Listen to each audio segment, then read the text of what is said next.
What I'd like to do now is to move on to the future delivery of the Cancer Drugs Fund and to invite Bruce, please, to introduce the paper. Thank you very much. The Cancer Drugs Fund was set up in 2010 to address some very specific issues, and that was requests from patient groups and charities to ensure that patients got drugs which were deemed to be useful but had either received a no from NICE or were for rare cancers that weren't being assessed by NICE or for off-label use. And the budget was originally 200 million, and it's been expanded twice and is now 340 million for the financial year 15-16. And the Cancer Drugs Fund is due for renewal in 2016. And there have been several things that have become clear. But basically, the Cancer Drugs Fund isn't really working in the way that people would like. First of all, there are issues of cost control. Secondly, the Cancer Drugs Fund has demonstrably produced a perverse incentive in terms of enabling some companies to bypass the rigorous assessments by NICE and get drugs into the Cancer Drugs Fund at a higher price. The third area is that it hasn't provided the level of evaluation, I think, that many people would like. And then the fourth area is that on top of all of this, there are a whole bunch of new drugs on the horizon, which may be much more curative than some of the ones we're looking at the moment, which may apply to smaller groups of people and which are more expensive. So we have to address all of these if we're going to bring the benefit of new drugs to as many people as possible.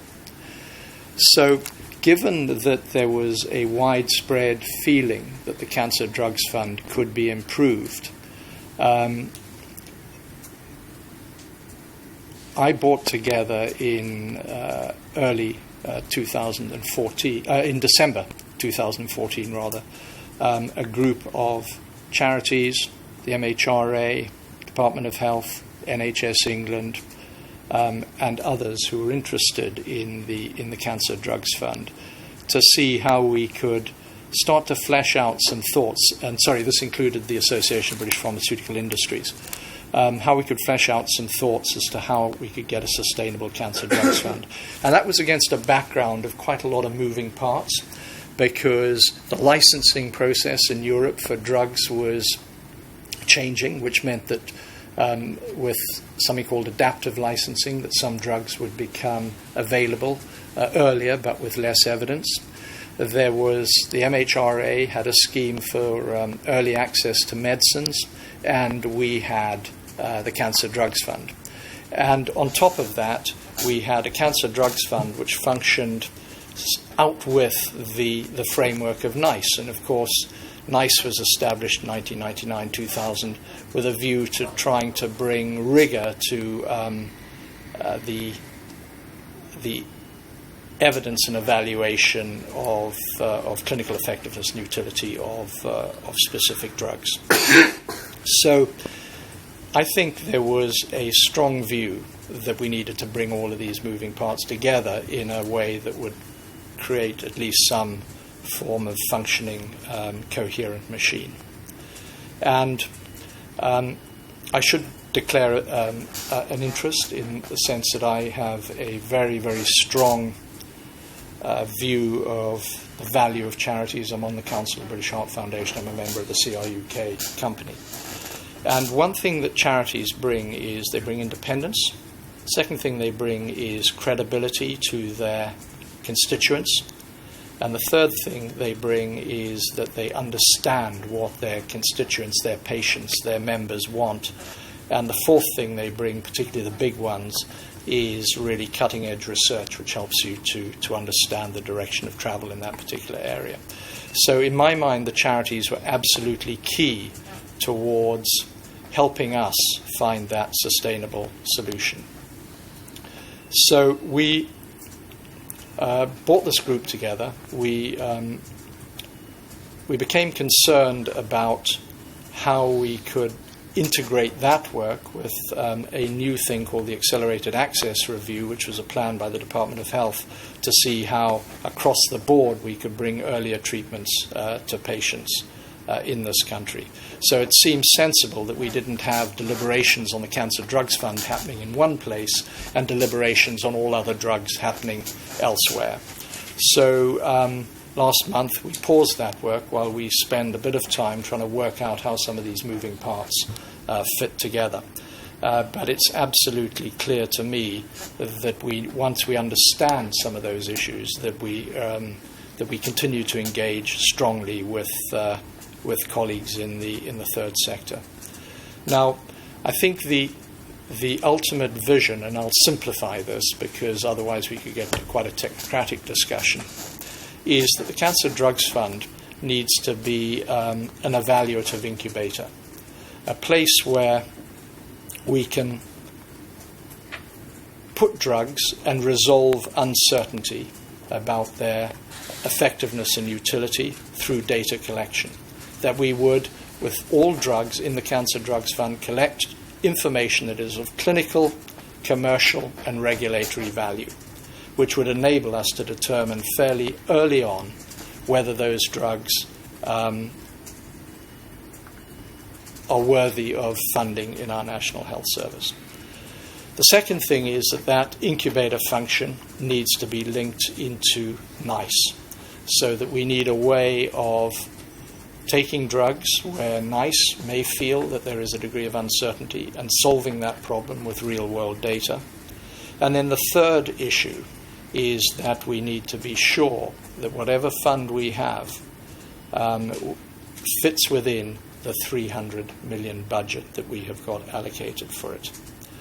So there's some complex work that needs to be done between now and 2016 to ensure that we have a working model for the new Cancer Drugs Fund.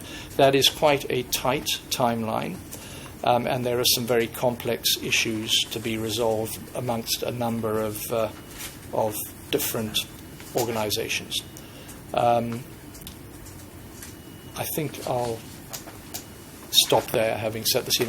Maybe that Paul wants to say something about the money, or Paul. I think you've put the context very clearly. So, I mean, the context is that you, Bruce, have been through a process of informal engagement and discussion with various groups, including charities and the pharmaceutical industry. There's been some technical discussions as to how a new fund approach might be created. And we're being invited today to approve the issuance of a consultation paper with a broader remit for consultation as to the future operation of the fund. So we need to go out to public consultation on the future of the fund, and we need to get ourselves into a good position, both in terms of the technocratic issues of that, as well as ensuring that prior to that consultation we've had good engagement with everybody who has a vested interest in the Cancer Drugs Fund.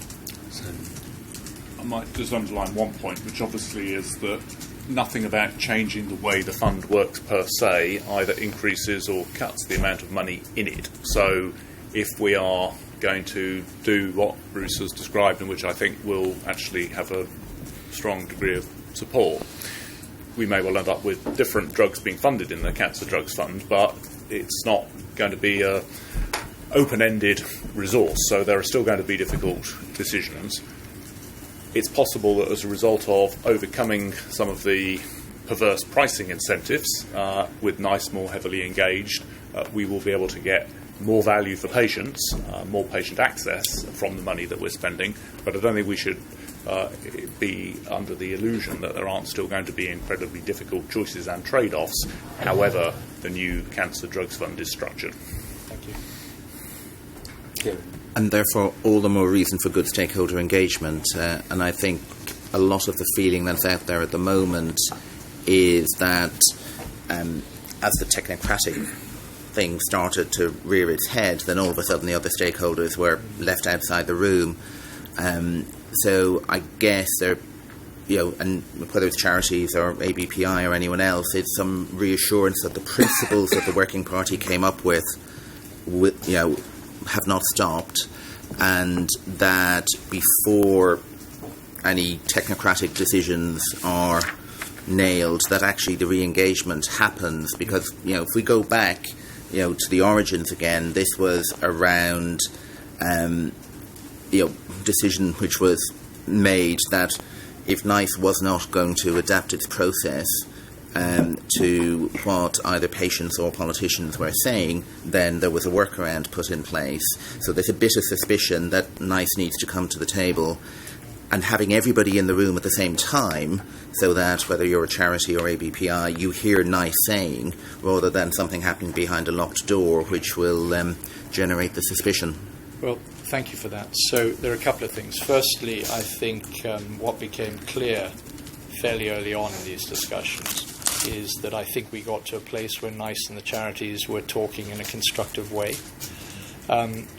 The second thing I'd like to say is that the work that's been done by that working group, which included the charities, the ABPI, NICE, Department of Health and others, has been absolutely fundamental in informing the technocratic discussions. And you're absolutely right. We need to go back to that group now and engage with them in terms of where those technocratic solutions are beginning to emerge. If I may, Malcolm, for me there's a generic message here for us as NHS England. If we are talking about a fundamental transformation of the way that the National Health Service operates, then slick stakeholder management has to be part of that. Genuine, authentic engagement with people has to be part of that, and not leaving people for whatever reason feeling that they've been left out. It's just got to be part of who we are. Because we keep saying it's part of who we are, and so we can't afford the cognitive dissonance. Sure. No, I think the point's well made, Kieran, and thank you for doing so. As I understand it, the consultation paper will pick up, I don't like this word technocratic, but it actually will pick up some of the machinery. It's the machinery as to how you have drugs flowing through funding through the Cancer Drugs Fund for the future. It's machinery as to how we and NICE are engaged in the technical evaluation of the drugs, and it's machinery as to how we hold down cost.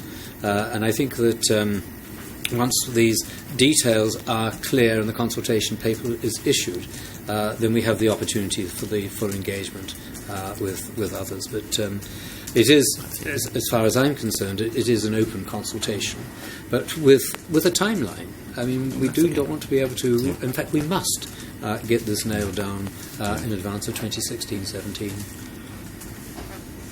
Right, well, what I'm going to do then is to invite the board to do the two things which are mentioned on the front of the paper, which is to note the future proposals, but in particular to delegate authority to the chair and the chief executive.